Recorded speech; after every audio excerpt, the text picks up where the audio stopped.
berkurban. Kemudian dalil syar'i, kita lihat hadis Abu Hurairah ini, anna Rasulullah SAW qala man kana lahu sa'atun. Ada hadis juga man wajada sa'atan, atau man wajada sa'atun, ya, man wajada sa'ah. Siapa yang memiliki kemampuan walam yudahi, lalu dia tuh tidak mau berkurban, fala yakrobanna musallana, maka janganlah dia mendekati tempat sholat kami.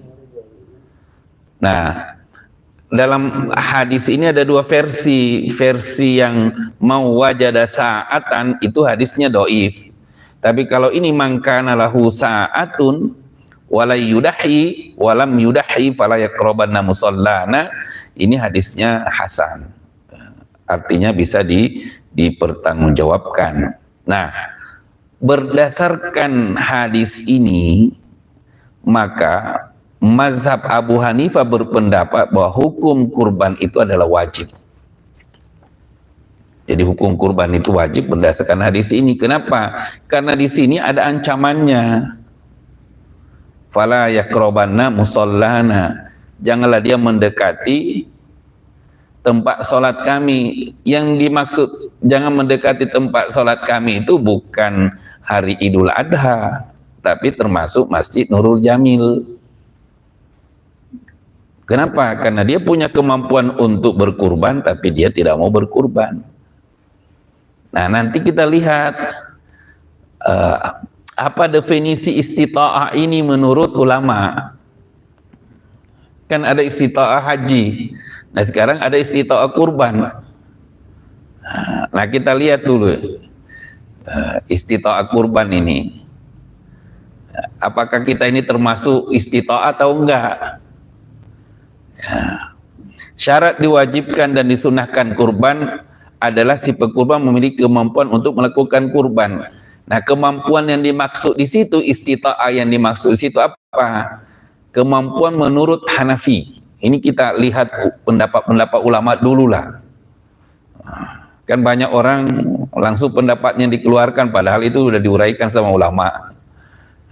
Menurut mazhab Hanafi ini ribuan ini ulama yang berpikir apa? Ada kelapangan yang bersifat fitrah, dalam arti pekurban memiliki harta atau uang senilai 1 nisab zakat. Jadi kalau bapak ibu punya uang dalam setahun kira-kira senilai dengan 85 gram emas. Kalau 85 gram emas kali 2 jutaan sekarang ya emasnya, maka 200 juta dalam setahun. Menurut mazhab Hanafi itu wajib berkurban itu. Dosa kalau dia tidak berkurban.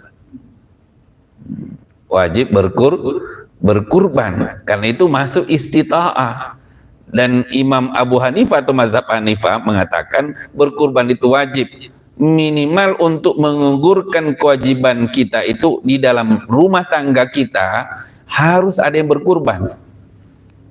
Kalau kita tinggal di satu rumah ada 5, ada 7 orang, harus ada satu keluarga, 1 orang dari 7 orang yang ada di rumah itu yang berkurban.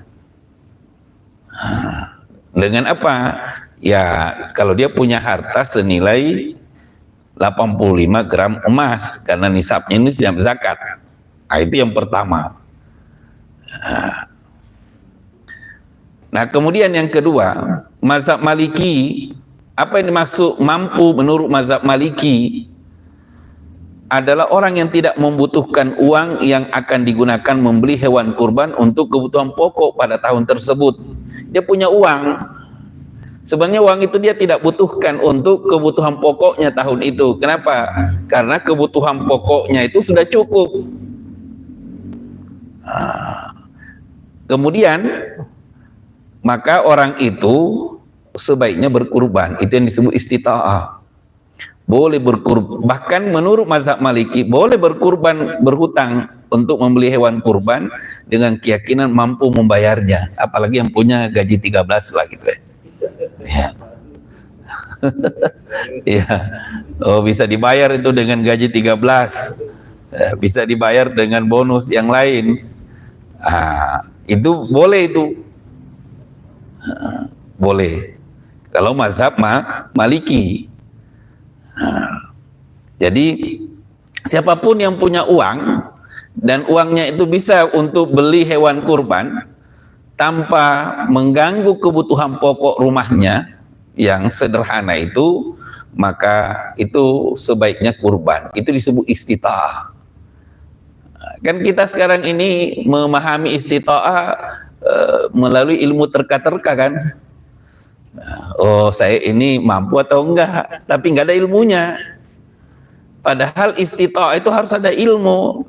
Haji aja sekarang istita'ahnya harus sehat dulu kok. Ke depan nggak boleh berusia 90 tahun, lebih 90 tahun. Kemudian penyakitnya nggak boleh penyakit ini, penyakit itu. Nah, kurban juga sama. Harus ada istita'ahnya juga. Nah, apakah kita ini termasuk orang yang mampu atau yang tidak mampu? Nah, tinggal kita lihat itu penjelasan ulama-ulama dahulu. Kenapa? Karena banyak orang sekarang ini, saya tidak bisa beli kurban tahun ini, padahal dia punya uang yang dia simpen. Dan itu tidak mengganggu kebutuhan pokoknya. Kebutuhan pokoknya. Nah, kemudian kita lihat lagi Imam Syafi'i, mazhab Syafi'i. Siapa yang mampu itu? Mampu adalah orang memiliki uang untuk membeli hewan kurban di luar kebutuhannya dan kebutuhan orang yang berada dalam tanggungannya selama hari raya dan hari tasyrik. Jadi kalau kita masih punya uang untuk hari raya dan hari tasyrik, dan kita hitung bahwa uang yang kita miliki itu masih ada sisa dan bisa beli kambing, maka itu mampu itu berkurban. Mampu berkurban. Seperti apa? Seperti zakat fitrah. Kan zakat fitrah itu siapa yang punya makanan berlebih pada hari Idul Fitri, maka dia harus mengeluarkan zakat fitrah. Nah, Imam Syafi'i merujuk itu, siapa yang punya uang lebih dari kebutuhan Idul Adhanya dan hari tasyriknya, maka dia harus beli hewan kurban untuk berkurban. Itu sebenarnya udah mampu itu. Udah mampu. Kalau kita pahami hadis yang dijelaskan oleh ulama-ulama terdahulu. Jadi mampu itu harus ada ilmunya juga, bukan ilmu terka-terka. Karena jangan sampai sebenarnya Allah mengatakan, kamu itu mampu, tapi kita ngebohong. Ngebohong sama Allah, tidak mau mengatakan diri kita itu mampu. Kenapa? Karena kita tidak mau berkurban. Karena apa? Kita tidak tahu keutamaan, kekhususan kurban itu. Kemudian Hambali ini kalau Hanafi itu kan Turki, makanya orang Turki itu berusaha untuk berkurban karena menurut mazhab Hanafi itu wajib. Maka orang-orang Turki itu kan bagi-bagi hewan kurban, walaupun kambingnya kecil, tapi dia melakukan itu daripada tidak melakukannya. Hambali mampu adalah orang yang mempunyai uang untuk membeli hewan kurban sekalipun dengan utang, yang penting yakin dapat melunasinya. Mampu beli hewan. Dan yakin bahwa ini bisa dicicil, ini dalam setahun sebenarnya nggak berat, maka rumah itu, orang itu sudah mampu istita'ah untuk untuk melakukan kurban. Wah, kita ini Pak, setelah baca ini ya, muazan dulu.